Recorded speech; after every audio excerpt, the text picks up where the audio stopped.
Durian Deglio, it's so good to see you, my friend. That beard is filling in nicely, sir. It's my summer beard, Rick. I feel like it's Dr. Rick. It's always good to grow a beard in the summertime, isn't it? I guess so. Isn't that when it's not hot? Well, I mean, we're going out west. I feel like if we run out of food, the beard will hold food. So if we You got need some storage leftovers in there. space, Yeah, that's true. yeah, yeah, That's true. No, that's that makes mainly sense. kind of what I'm thinking. Yeah. Yeah, Okay. I that mean, I some mean, people, grow the buck beard in December, but or November. I mean, but you're going with kind of the yes, opposite approach. You're going with the summer beard. yeah, So yeah, yeah, no, yeah. I okay. just I like it. I yeah, like it. That's good. yeah. Hey, what's been It's like going a on in resource. with the Indeglio crew in Downingtown area? Well, we're approaching summer, as you mentioned. So we've got the end of school wrap up going on at Downingtown Middle School, which is always exciting. All of the big end of year events like Field Day for seventh grade and Hershey Park for eighth grade and eighth grade dance. And then Bella and Talia have their end of year stuff coming up. So eighth grade Hershey Park trip for Tootie, and ninth Wow. grade's wrapping up. Bella just got accepted for tech school next year. She's going to do the exercise and health sciences program. Oh wow, Danielle's that's very wrapping up cool. the yeah, so she's excited. She's wrapping up Yeah. Danielle's wrapping up her math school year, and Hmm. she's pretty excited. She's going to be building leader for math next year, so she'll have some fun there. And she's doing some waitressing right now too, and down at the Chop House. So anyone who's in this area and you want to support Danielle, go request her at the Chop House for dinner or lunch. Yeah, you can't hurt there. And I'm sporting my favorite wrestler's shirt right now, Yeah, I Zora the see that. Manimal Grill. Yeah, Uh-huh. yeah. I've been traveling around and following the Manimal's exploits lately, so it's been a lot of fun. Yeah, he's an interesting character. I've seen some of his some of the highlight reels for sure. Interesting character, kind of new on the scene of the wrestling world there in Pennsylvania. So yeah, what can you tell us about Yes, Zor? I mean I've seen about 5 of his shows now so far. I've missed a couple matches because I've had to go to the bathroom. Like I'm getting older. Oh, yeah. My prostate doesn't hold as well, so I have to disappear sometimes. But he's very exciting. It's like an '80s throwback. There's some George the Animal Steel. There's some Bushwhackers in there. There's some Kamala. So you get a lot of real fun comedy, old school '80s wrestling. Which hey, I feel like it's for us old people and for like the young kids. It's something that's not you don't see much on the independent scene these days. So it's been enjoyable, and he's I don't know. I think he's incredibly handsome myself, personally. And he's got his own theme music, and there's kind of clips online that are just pretty fascinating, kind of giving you a little backstory. And even his Yeah, trainer, right, Ranger Ron, is struggles to a kind of pretty keep interesting hold of him, character. but yeah, for sure. So it's Yeah, kind he's of its got a own YouTube universe, channel. really. Yeah, Yeah, yeah, kind of like the Manimal cinematic universe almost, yeah. which is pretty funny. Uh-huh. Another interesting fact about the Manimal is that Holly, your daughter, she just seems obsessed with this theory, very similar to Lois Lane in Superman 2, where she thought that Clark was Superman, Yeah, and yeah. she just seems obsessed with the fact. She just seems like she feels that I am the Manimal, which is ridiculous. Yeah, even today, Absolutely. Nick, to be honest, I mean, she couldn't let it go. She just was saying, I know Nick is the man. We just kept saying, no, Holly, no. So I made her the deal that whenever we come there to visit and I go to see the show, that I would get a video recording of you sitting beside me and the manimal performing. And I said, I'll get that so you can see. Like they can't be in two, it's one person can't be in two places at the same time. So I told her I could Yes. make sure and get a video of that on my phone just to prove it. I don't We really know, why she's having such a hard time wrapping her head around it. But yeah, kids and yeah, their imagination is just is what it is. it is, and at her age especially, they have wild imaginations. Although, I mean, she makes very compelling arguments. Mm, She mentions the tattoos, the yeah, beard, uh, you know, things like that. But she's just overactive imagination. That's all. yeah, she's 8. It just It is what it is. Hmm. mhm. Well, I guess moving on from overactive imaginations to the real world of education and whatnot, we have a blog to get to, don't we? And we have a great blog. Yeah, Nick, looking forward to having you reading this and giving us a couple minutes to talk about it. So take it away. All right. So So, and it also builds upon a little bit of the faith-based journey as well. We had a chance to visit you and the family down in Tennessee 2 weeks ago, and Hmm. you'll be coming up to visit here in a week, which is great. And while we were there, we got to see both Holly and Toby get baptized, which was an awesome experience, and just spend a lot of great family time watching Desi graduate too. And at this time of year, as we approach summer vacation, a lot of kids go through a lot of struggles with the school year coming to an end, and families go Hmm. through difficult times, and there's a lot of that For that sure. contributes to the blog this week. So here we Yeah. go. All right. It's titled Navigating Parental Conflict with Grace, Servant Leadership in a Divorced Family. Raising children in a divorced family presents unique challenges, especially when they begin to rebel and take sides. As an educational leader, I have witnessed countless families navigate these turbulent waters. However, when a child aligns with a parent who can be selfish and encourages division, the complexity and emotional strain can escalate significantly. In many cases, one parent may feel that their efforts to shield children from negativity and refrain from speaking ill of the other parent are undermined when the children align more with the other parent's perspective. This dynamic can affect the parent child relationship, stirring deep emotions such as anger, frustration, and a sense of helplessness. As a Christian, I struggle profoundly with this feeling sometimes. The teachings of Jesus urge us to turn the other cheek, Matthew 5:39, to forgive and to love unconditionally. Yet, in moments of deep hurt and perceived betrayal, applying these principles feels nearly impossible. How do we reconcile the command to turn the other cheek with the need to also address harmful behaviors and ensure the well being of our children? Turning the other cheek. What does it really mean? Turning the other cheek is often misunderstood as a passive acceptance of wrongs. However, in biblical context, it signifies a powerful stance of non retaliation and moral strength. Jesus' teaching challenges us to respond to aggression not with further aggression, but with a demonstration of inner strength and grace. This principle is rooted in the belief that love and forgiveness have the power to transform hearts and situations. Seeking biblical wisdom. In moments of conflict and emotional turmoil, there's several biblical passages that offer guidance. Proverbs 3, 5, and 6 advises, Trust in the Lord with all your heart, and lean not on your own understanding. In all your ways submit to him, and he will make your path straight. Trusting God means surrendering our need to control the situation and seek his guidance instead.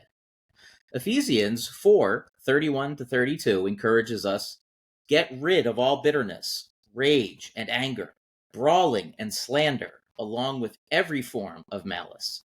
Be kind and compassionate to one another, forgiving each other, just as in Christ God forgave you. Forgiveness and kindness are paramount, even when they are difficult to extend. Turning the matter over to God. Turning the matter over to God involves several practical steps that I find very difficult to implement. Prayer. Consistently pray for your children, the other parent, and the situation, and yourself. Ask God for wisdom, patience, and a heart capable of forgiveness. So hard to do. Reflection. Reflect on your own responses. Are they rooted in love and forgiveness, or in anger and resentment? Seek to align your actions with biblical teachings and best educational practices. Boundaries. Setting healthy boundaries is not contrary to turning the other cheek. It's essential to protect yourself and your children from harmful behaviors while still maintaining a spirit of forgiveness and grace. This is a tough struggle, and one, Rick, which I think you talked about a lot early on in the podcast when we talked about parenting styles. Support. Lean on your faith community, your family, and your friends for support and guidance. Engage with counselors and mentors who can offer sound advice and emotional support. Finally, balancing grace and responsibility. While turning the other cheek emphasizes forgiveness and non retaliation, it does not imply passivity in the face of wrongdoing. As a parent, you have a responsibility to guide your children, set appropriate boundaries, and ensure their emotional and spiritual well being.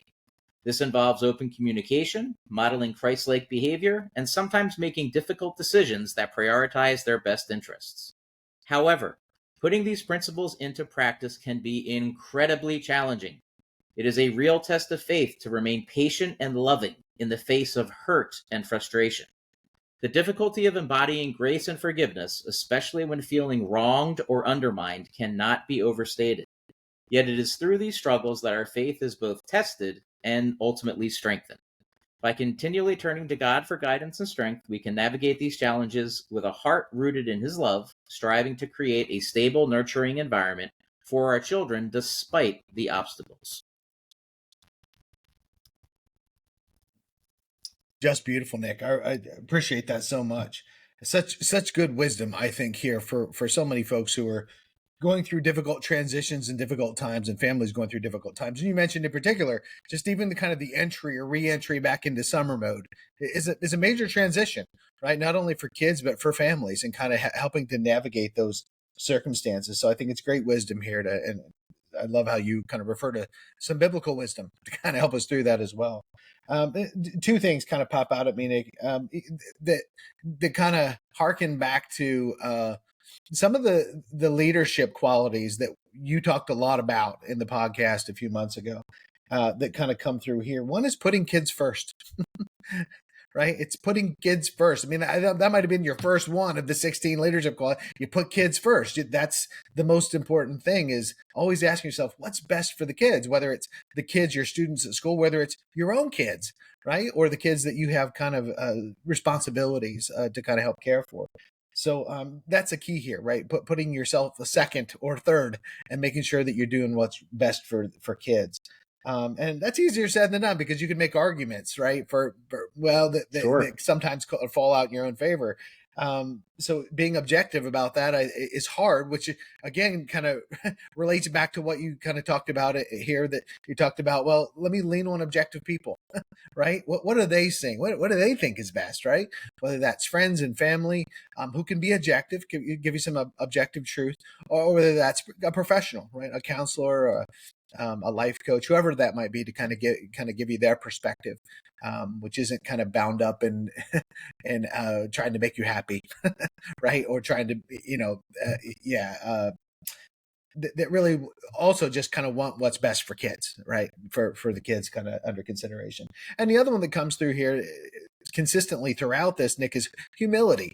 And we talk so much about in leadership, right? And we talked about it in leadership in a general sense, leadership in the business world, right? We talked a lot about that book. What's the book? I always forget the name of the book. It's so good. It talks about the importance of humility in business. Nick, do you recall that one? Good to Great. Jim Collins. Good to Great. That's it. Yeah, so fantastic. But we've talked about how important it is in kind of school administration as well, kind of having humility. You've talked a lot about that. And certainly a key aspect of being a counselor, professional counselor, or a teacher, is having humility. Like, I don't know it all. I don't see it all. And so I've got to kind of rely on other people's to kind of help inform the decisions I'm going to make. Yeah. Another one of the things you kind of mentioned here is the turning the other cheek one. And I love this one, because turning the other cheek, like you said, it's kind of misunderstood a lot of it as being is showing weakness. It's really the opposite. Turning the other cheek, culturally speaking, when that was written, is a show of strength, right? It's a show of, you can't hurt me, right? I mean, you can imagine, I imagine when it's turning the other cheek, it's, raise up and turn the other cheek, because I'm not going to be hurt. Right, I'm gonna take it, but I'm not gonna allow it to hurt me. So I really appreciate that. And the other thing I'm kind of reminded of, kind of as I read through your blog, is Matthew 5 verses 43 to 45. You've heard it said, "Love your neighbor and hate your enemy." But I, Jesus, tell you, love your enemies and pray for those who persecute you. Oh, that's easy, right? No, that's so difficult. Or maybe one of the most difficult spiritual demands that Jesus asks of his followers is to pray for your enemies. Oh my gosh. I mean, that's so difficult. But the few times that I have kind of forced myself begrudgingly to do that, the release of the burden is just as spiritual an experience as I've ever had. Those few times when I forced myself to do it, right, is a releasing of kind of anger and hatred, or whatever the emotion is. There's such a releasing in there when you can kind of pull yourself to the point. Certainly easier said than done, of being able to pray. because when you carry that anger around, it's really just hurting you as much as it is anybody. It'll eat you up from the inside. And so, yeah, very, very difficult. But there's a lot to that. And we've even talked on the podcast about the importance of forgiveness therapeutically, kind of gratefulness and forgiveness, those two, right? Even beyond kind of the spiritual realm, but just secular psychology kind of looks at those two kind of characteristics and says, oh, there's so much healing value that it comes with forgiveness and with gratefulness. And when we can live lives that characterize those two things, like we become very kind of mentally and emotionally healthy. So I always kind of like it when, what we read in scripture absolutely aligns with what psychologists are discovering about well-being and our mental health.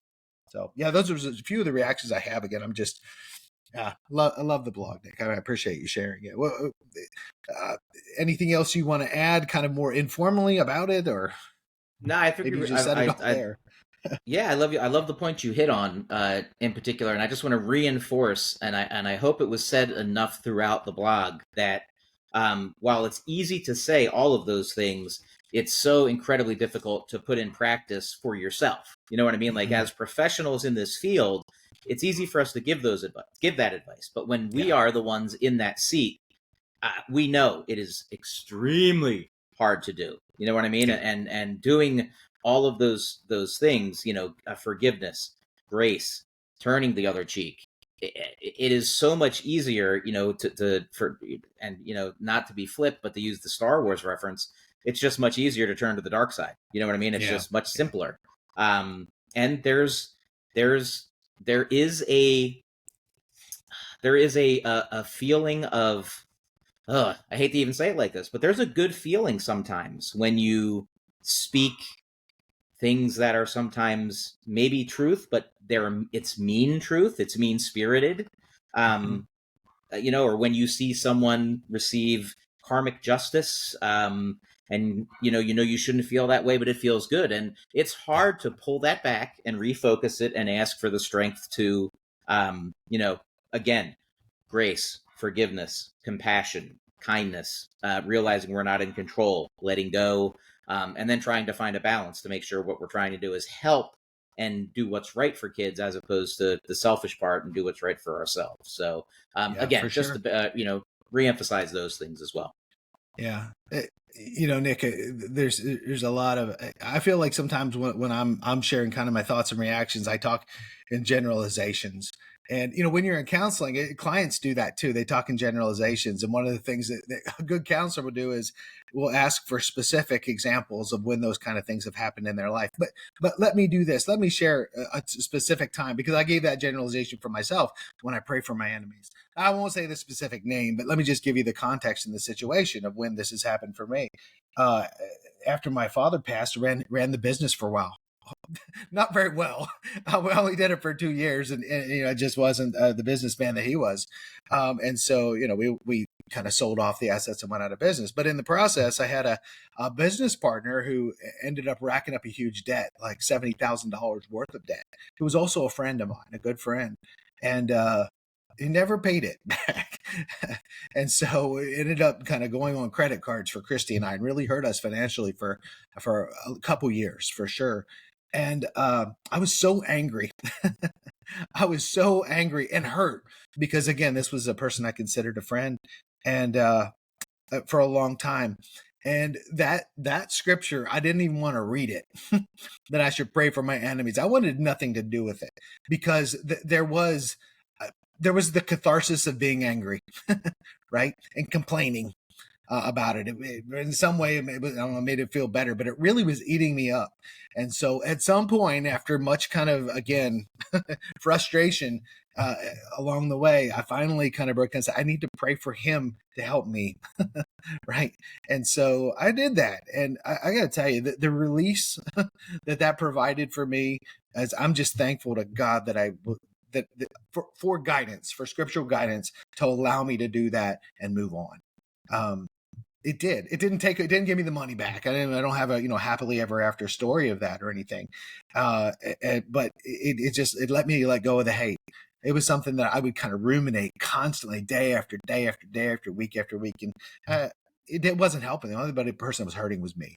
So there's an example for me of a time when that was so very difficult. So we run into lots of those situations in life, as I think as teachers, right, and as counselors and as administrators who are working with parents who got a lot going on, and even our colleagues that who have a lot going on and say and do things that are hurtful, right, whether they mean to or not. And so we should run into those kind of situations, those interpersonal difficulties a lot. And so I think it's just great wisdom for us to kind of think about, well, how do I handle that? How do I handle that in a way that helps me feel better and gives me peace. It doesn't improve the situation. So I appreciate it so much. Yeah. Yeah, the I think it's fair if we're to share personal stories, which I think definitely does tie a lot of the things we share with our readers. And if you look at this, if you could look at this example at face value and very much say, "Oh man, Nick's he must be mad at his ex-wife, must be mad at the niece," and that's not the case necessarily. In fact, that's not even an example that I'll share. But I will go back to when Denise and I first split up way back when, and had made the mutual decision that we wanted our daughters to see us be good parents and not model a bad marriage. Back when we broke up way back then. And during that time, I felt like I thought I was handling things pretty well. But as I heard stories later, I don't think that I did. I guess like people at work felt that I was short and angrier than normal or more disconnected. Even my boss who did my reviews at the time referenced that and mentioned that, and that I didn't seem happy and whatnot. And it wasn't too long after that the Morty, the dog Morty, came into our lives and things like that. And there was an emotional connection to that animal that when he passed, guided me to therapy finally. And it was that journey into counseling and therapy that made me realize that, yes, it was about Morty, but it was about so much more than just Morty. And it was connected to all these other things too, that were traumatic experiences in my life that I really had never processed or dealt with properly. So then all of a sudden I was able to connect to things that I had not been able to connect to or see or understand why my responses were a certain way. And definitely changes the game in a way that it doesn't really, I can't, it's hard to explain even now. You know what I mean? Until you kind of go through that experience. And then all of that eventually leads to the ability to realize and understand that in a lot of ways, you do have to let go of that notion of control. And once you do, it can really be a freeing experience as well. Yeah. So, yeah. Great point. Yeah. So much of that. Yeah. So accurate.